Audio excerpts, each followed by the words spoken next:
Welcome to the Sam Dracula channel. My name is Sam. This is a Charlotte Hornets fan channel. This is also not a live stream. It's not a podcast. It's not an interview. It's just you and me. It's been a while since I just did a video all by myself. Hopefully I can still do it. Because it's just you and me here, I want to thank you for your support on the Sam Dracula channel. The growth on the channel recently has been out of this world. I really appreciate it. Thank you, thank you, thank you.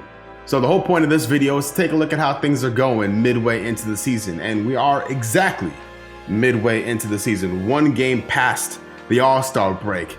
36 played, 36 to go. The Hornets conveniently are 18-18. Makes everything nice and simple to look at. Everything fits into everything else perfectly. So I was thinking about the best ways of doing a mid-season report card type video. Like I was bouncing back and forth between letter grades, number grades, like numeral grades, numbers out of 10, numbers out of 100 to each player. It got really complicated. I think the simplest way to do it is a tier list. So that's what we're gonna do. I was curious if someone did this already. So I went on tiermaker.com, not an ad, and just to see if there was an active one. And I found one from last year with last year's roster. Doesn't really do us any good, but I did find this. Not exactly what I'm looking for, but I appreciate the bands. LaMelo Ball at the top, not quite LaMelo Ball, meh, bad. And then Nick Batum at the bottom, and then you have the roster down below.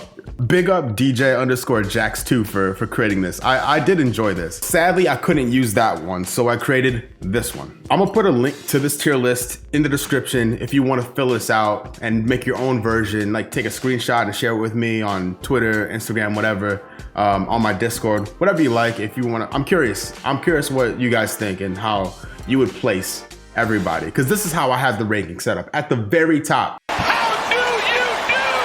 big up to the king, Eric Collins. Below that, crushing it, the average position, does the job. Below that, needs improvement. And at the bottom, G League. Speaking of the G League, you know, put Nick Richards, Vernon Carey right in there. Grant Riller didn't have a picture on the team page. That is why he's not in this list, but he would be in here too. Nick Richards and Vernon Carey spent the majority of the year in not Greensboro, in the bubble, right? In the G League bubble. They're with the team again. We'll see what they can do. I hope they can offer something if they get some play time as the season progresses. I'm really disappointed we couldn't see more of them. Their time will come either later this year and hopefully definitely next year. But for this purpose, they're gonna be at the bottom because they were sent to the G League bubble, right? Jalen McDaniels, along those lines, like he could fit here, right? I'm gonna put needs improvement above them because he was with the team last year. He spent time in the bubble, in the G League bubble. He was recalled early, and he's been involved more, a lot more than these two comparatively. Richards has 8 games played. Vernon Carey has 3. Like, what are their total minutes? Vernon Carey's played 6 minutes this season. Nick Richards has played, I'd guess like around 20, if I'm just kind of guessing. 23 minutes played for Nick Richards. That's why they're here at the bottom. Jalen McDaniels on the other side, we have more of a sample size with him, right? We've seen 2 years from him, last year and this year. The Hornets have played 36 games, right, all season thus far. Jalen McDaniels has played in 17 of those games, right? And then in those games, he's averaging 12 minutes a game, 2.5 minutes a game specifically. In that time, 4.5 points, 2.6 rebounds, 0.5 assists. He's shooting 43, almost 44% from the field, 26% from distance. Not great, right? I'm trying to balance that against any realistic expectations to place on him. I think he looks good in bursts, in short stints. Definitely not my preferred option from the 3 spot, given the current setup of the team. But I don't feel it's a complete disaster when he's out there. So for that reason, I'm not sending him to the G League. I think he belongs and needs improvement. Bismack Biyombo,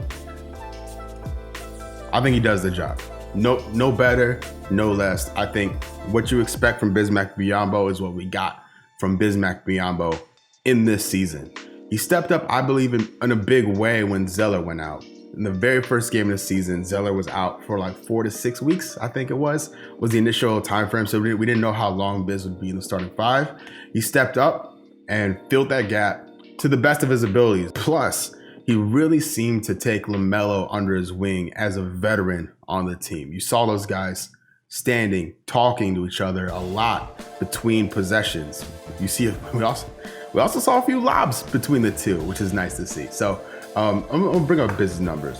When Biz plays, the points per game is not what you're looking for. This is what we need: the rebounds, the rebounds, the rebounds, the rebounds. Also, I didn't realize his nickname was Black Panther or La Pantera. That's fire. That's fire, Biz. I like it. And then on the defensive side, you can't really see it, but this column is 1.1 is blocks, 1.1 blocks a game. Which again, that's what you need from Biz when he's on the floor. Block shots, or at least contested shots, and rebounds. Defense and rebounds from Bismack Biyombo, and I'm a happy camper. I just realized I forgot to include Cody Zeller in the thing. So now he's here. There he is. Look at that big happy face on him. All right, so Cody on the air. There you go, big handsome. He knows the vibes. Zeller's been involved in a little over half of the games this season thus far. 19 games played of 36. In those games, 9.9 points per game, 7.5 rebounds, 2.4 assists. At the surface level, on the defensive side, on the rim protection realm, he's at 0.6 blocks per game in those 19 games. He's shooting it from the field at a decent clip at 51%. Like, I'm here for that. I like that from him. He's outperforming his career averages in points, rebounds, even assists by a lot too, which is crazy. Blocks, he's underperforming, but it's a much smaller sample size, 19 games versus the entirety of his career. So with Cody Zeller, the injuries are disappointing. Please do not get me twisted here, but I look at him on par with Bismack as far as does the job. When Zeller plays, I think we know what to expect. He may hit you with the seldom Euro step and catch you off guard with a little Tony Parker action. At this point of the tier list, I gotta highlight that these are our centers. I think 2 of them are a G League level right now, and 2 of them just do the job, which means we need some help. We need some more help in the center spot, you know? There's some options, maybe. I don't know. I don't want to get too wrapped up in the trade talks, but trade rumors and that. But there's room for improvement at the 5 spot, to say the least. Let's do the Martin twins next. We got Cody right here, and that's Caleb. Thank you to Cody Martin, by the way, for getting a sleeve tattoo. He's looking out. He's looking out for us and Derek Collins by making himself a little bit more different than his brother. Cody's played 2 fewer games than his brother this year. In those games, 3.5 points per game, 2.3 rebounds, 1 assist, 52% from the field, 23 from 3. That's not great. His points per game are down compared to his career average, as are the steals per game, assists, rebounds. A stat that's not represented here that I'm showing you is Cody and Caleb's ability to draw a charge. Who doesn't like a good charge call, you know? I'm gonna put Cody in the needs improvement category. I like Cody's ability to run the floor during fast breaks and just in transition offense in general. Not so much in the half court. That needs to be improved. So I have him in the needs improvement category. So Caleb Martin, so what's interesting about this is like, he's played more games this year than he did last year, but he's played fewer minutes this year compared to last year. Compared to his career average, let me get that into the screen. He's shooting 33% from 3 and 41% from the floor overall. I gotta put him with his bro in the needs improvement department. The Martin twins can show up out of nowhere, hit back-to-back threes, come up with a defensive stop, come through with a big charge. And that's endearing, right? It builds confidence in the fan base, and I'm sure with Borrego and themselves. But there's just too many times where I see Caleb or Cody trying to orchestrate things in the half court, where you have Devonte, Terry, LaMelo, Malik, PJ, Miles just standing there watching. I want to see the ball in their hands over the Martin twins at this stage. That could change as their career develops, of course. But at this stage, looking back at just the first half of this season, I got to put the Martin twins in the needs improvement department. PJ Washington this year, a lot's being asked of him this year, which is, I think, says a lot about his character, his ability. But we have a really solid sample size from PJ in the first half of the season. Of the 36 games, he played 32 of them. Been the starter for the most part, right? He started every game, right? Yeah, he started every game he's played in. Going to this year, we heard a lot about PJ playing the 5. How would that work with a small ball lineup? Maybe we saw a lot of it early on because of Zeller's injury. I don't know if that was the plan all along to play him that much in the 5 spot. It's interesting. I think he's done pretty well for himself, all things considered, being a second-year player, put in a different position, being relied upon like he's been relied upon, and kind of taking a lesser role as far as deferring to the other players on the floor as far as shot attempt. Last season, he was taking 4 threes a game. Now he's this season thus far, 3.5 threes a game attempted. Field goals a game, went from 10.2 to 9.8. We've seen what happens when he gets the green light. Like, look at the Kings game, right? In this game, no Zeller, no Devonte, no Hayward, which means more shots for PJ, and he made the most of it. He took 22 shots, scored 42 points in a big win against the Kings. Like, this is nice to see that PJ can step up when needed. We saw the 42-point game against the Kings, and then he scored 3 points against the Blazers, a much better team, like no doubt about that. But it was the same kind of setup. No Zeller, no Hayward, no Graham, just like the Kings game. So that level, that roller coaster needs to be worked on. Obviously, that's something I hope he continues to work on to make sure we don't see the massive peaks and the massive valleys. Like a more consistent PJ will do everyone a lot of good. For that reason, for the ups and downs side, I'm putting PJ in that does the job. I'm gonna put him at the head of the line though. He's somewhere in between crushing it and does the job. So I'm gonna put him at the head of the line here.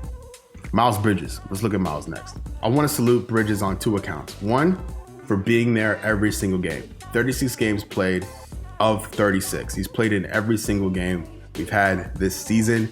With the injury issues, with COVID around, that consistency, that durability is massively important. Thank you, Miles, for staying healthy this year. We need you. Secondly, thank you, Miles, for taking a lesser role. You know, he lost the starting spot. He's coming off the bench. He's the first or second man off the bench, at least at the first unit. Especially early on, you come on with LaMelo around the 6-minute mark of the first quarter.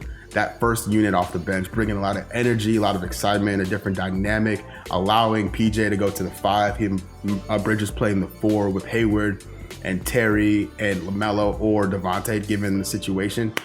That look, that different variant in the 5 on the floor was super useful and it creates an interesting dynamic that the team really didn't have last year. So and that's not possible without Miles embracing the 6th man or 7th man role on the team. Looking at his numbers, points per game, 9.9, which is eerily on par with his career numbers.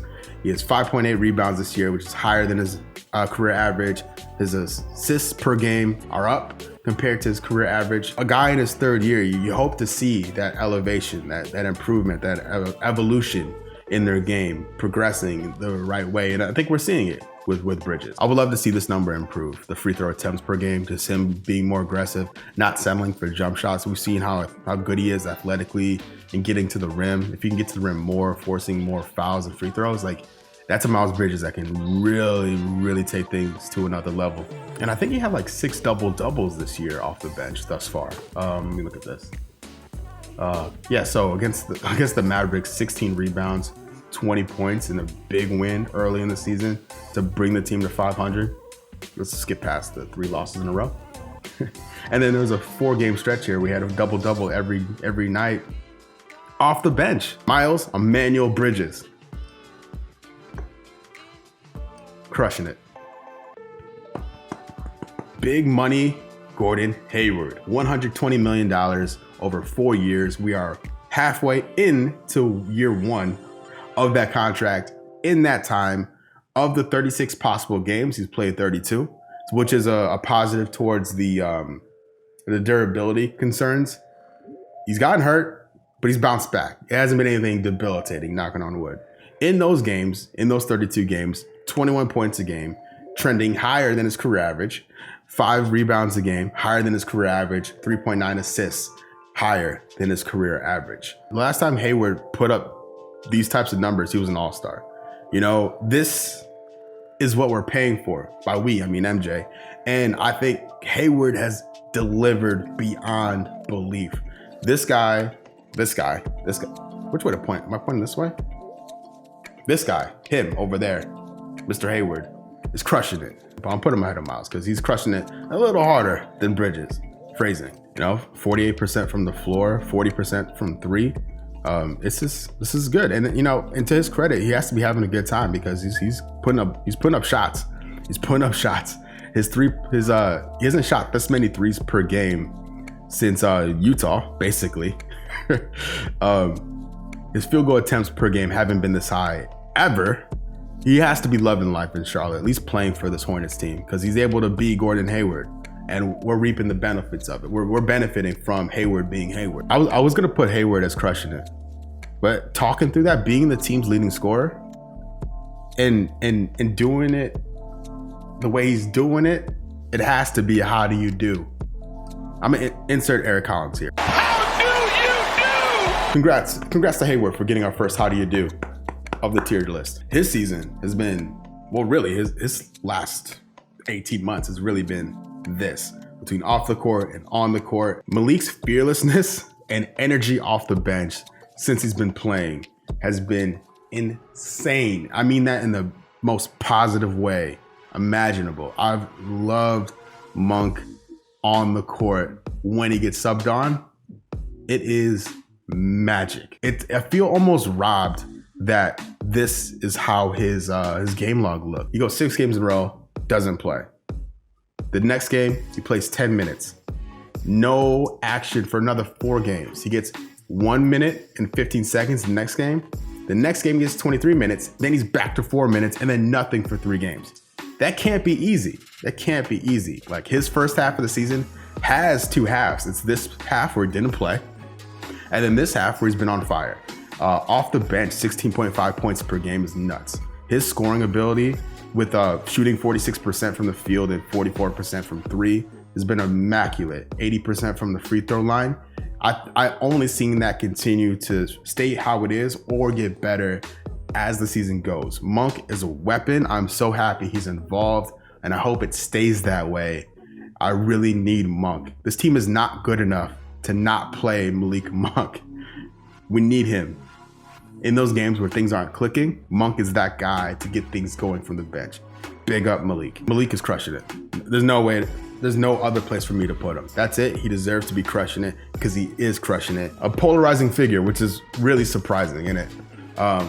Given how he was a darling last year, he kind of became a target for a lot of hate and negativity this year. And I think pretty undeserved. It's only really because I think LaMelo was here. But, he started the season as a starting point guard, right? Along Terry Rozier at the 2, Devonte had the 1 spot. And he lost like 3 weeks because of injury. Of the 36 possible games, he's played in 26 because of injuries. It happens. His injury allowed LaMelo to start. And we've seen what happened with that, how that worked out. So looking at Devonte's contribution in the first half of the season, he's outperforming his career averages thus far, which is a little skewed because if you look at it, not much to say from his rookie year. Let me get this right. Not much to see from his rookie year. Obviously, we all know his sophomore year is where he really burst on the scene, 18 points per game, shooting the ball like nuts, 37% from 3, 38% from the floor. A little up and down of a sophomore year, but we saw what he was capable of at the high end, and we hope to see more of that, like him building on that in the second half. Not in the second half, sorry, in his 3rd season as a pro. And thus far, it's been a drop off. It's been a drop off. There's no way to sugarcoat it. Last year, 18 points per game. This year, 13.5 points per game. His assists are down. His rebounds are down. The frustrating part is the percentages. They're down. From the field, from distance, they're down. Even his free throw percentage is down. I don't know what's causing that. As I'm recording this, Devonte just made his return back from injury.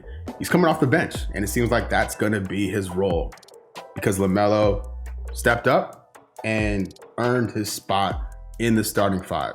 I'm really curious to see how Devonte adapts to being the 7th man, the 6th or 7th man, coming in with Bridges in the second half. It's a contract year for Devonte too. There's some narrative here that I am scared about and curious about at the same time. So he has to be does the job. I'll put him above Biz, below PJ here, just because he's been injured a lot and he hasn't been shooting the ball effectively. I think in his new role, I think we could see some big things from him as a weapon off the bench, but it's really strange. The Devonte situation is really strange. What do you think? Where do you think Devonte belongs in this? Let me know in the comments. I'm gonna give Terry Rozier some love and put him in the how do you do department. The call. Oh my goodness! Terry Rozier! How do you do? I bought his jersey. Like, I can't not put him in the how do you do. He's been insane this year. Absolutely insane. He's the 2nd leading scorer of the team. He's only missed 2 games. So he's been heavily involved in one of the biggest reasons the Hornets are in a playoff position at this stage. As I'm recording, they're a 6th seed, 20.4 points per game, 3.8 rebounds per game, 3.2 assists per game. And even just comparing like apples to apples his time at the Hornets, because the Boston situation is really weird for him and Hayward. They just had so many offensive weapons that these guys weren't getting the opportunities there. So I'm glad they're here in Charlotte and able to thrive. He's definitely stepped up his offensive game, and we've seen the benefits of it, right? Like his field goal percentage this year compared to last year is took a huge jump percentage-wise. His shooting ability from 3 has taken a huge jump percentage-wise. Terry's been the man. We've been truly witnessing Terry time in the first half of the season. And again, he's one of the main reasons the Hornets are in a playoff position. There's no other place on this chart that Terry should belong other than how do you do, right at the top. It's time for the main event. Mr. LaMelo Ball. Where does he belong on this? Does he belong in G League? Does he belong in needs improvement? Does the job? He does the job. I mean, he is kind of crushing it. This is where he belongs. He belongs there. He's a top tier. He's top tier. How do you do? 36 games. Again, just like Miles, has contributed in every single game this season. That deserves to be acknowledged. It's a very weird year, and he's been a part of every moment possible, basically, for the Hornets this year to get them into the position they are in at this stage as a 6th seed for a team that's 500, 18-18. Thank you, LaMelo. Appreciate you. LaMelo's leading the team in assists and steals. He's also leading the team in turnovers and fouls, but you'll have that. He's a rookie. He's 36 games into his NBA career. I'm not too worried about that. I'm loving how engaged he is on the defensive end. And when he makes a mistake offensively, he turns the ball over, makes a bad pass, whatever. He's quick to attempt to make up for it on the other end. He could easily put his head down and sulk about something not going his way. He doesn't do that. He bounces back and gets after it. I respect that. He's shooting 45% from the field and 38% from 3. I didn't expect that at all. I expected him to take a lot of 3s and not make as many as he's making because of what I've read and what I watched coming into the draft. He's averaging 6 rebounds per game. That's only behind Zeller and PJ. He's 3rd in the team in rebounds. 3rd. He's a point guard. He's 6'6", but he's a point guard. This is LaMelo's contribution to the team as a starter. Only 16 games. Only 16 games. I'm throwing out the games that came off the bench. His first 20 games of his career. Recently, as the starting point guard for the Charlotte Hornets, 19.8 points per game. That's mad. All right, we're already in a mad territory. Then you toss in 1.8 steals per game, 6.8 assists, 6.1 rebounds, shooting 46% from the floor and 44% from 3. What? What are we saying? What is this? Who is this kid, man? If I can be as unbiased as possible, this kid is going to be an all-star next year if he continues this. He's going to be a all-NBA player next season if he keeps this up. He's going to get MVP votes if he keeps this up and the Hornets are winning. That's a key thing. But he is a madman. He is playing beyond his years, and I am so glad the Warriors passed on him. This is my finalized tier list for the first half of the 2020-2021 Charlotte Hornets NBA season. The link to this tier list will be in the description of the episode. I want to see your list. Click the link in the description, fill this out. You just drag and drop the players where you think they fit, take a screenshot of it, send me the link, whatever. I want to see what you think, where you would place everybody. And then at the end of the season, we'll revisit this. So if you made it to this point in the video, please make sure you hit the like button, hit the subscribe button. It helps me out a ton, helps with the algorithms and all of that. And also one last housekeeping note, no live stream for the Raptors game. I'm gonna be in the building for that. I got tickets, going to the game, very excited about it. I'll have a vlog the next day, the next morning, or at some point the next day, Sunday, will be on the channel. I'm gonna talk you through my experience being in the building again, what all the protocols are, and hopefully some cool footage of a nice Hornets dub. We'll see.